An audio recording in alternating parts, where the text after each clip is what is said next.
সুনামগঞ্জের সীমান্তে বিপুল পরিমাণ ভারতীয় মদ আটক। দোয়ারা বাজার সুনামগঞ্জ প্রতিনিধি। সুনামগঞ্জের বিভিন্ন সীমান্তে অভিযান চালিয়ে ২৮ বিজিবি সুনামগঞ্জ ব্যাটালিয়ন শুক্রবার ২৪ ও ২৫ জানুয়ারি ২০২৬ তারিখে মোট ১৮০ বোতল ভারতীয় মদ জব্দ করেছে।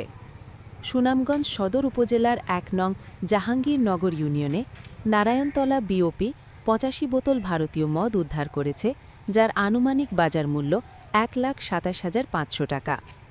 একইভাবে বিশ্বম্ভরপুর উপজেলার ৩ নং ধনপুর ইউনিয়নের সোনাতলা এলাকায় মাছিমপুর বিওপি ৯৫ বোতল ভারতীয় মদ জব্দ করেছে, যার সিজার মূল্য ১,৪২,৫০০ টাকা। সর্বমোট জব্দকৃত মদের পরিমাণ ১৮০ বোতল, যার বাজার মূল্য দাঁড়িয়েছে ২,৭০,০০০ টাকা। সুনামগঞ্জ ব্যাটালিয়নের অধিনায়ক জানান, ঊর্ধ্বতন সদর দফতরের নির্দেশনা অনুযায়ী সীমান্তে নিরাপত্তা নিশ্চিতকরণ এবং চোরাচালান প্রতিরোধে বিজিবির অভিযান এবং গোয়েন্দা তৎপরতা অব্যাহত রয়েছে।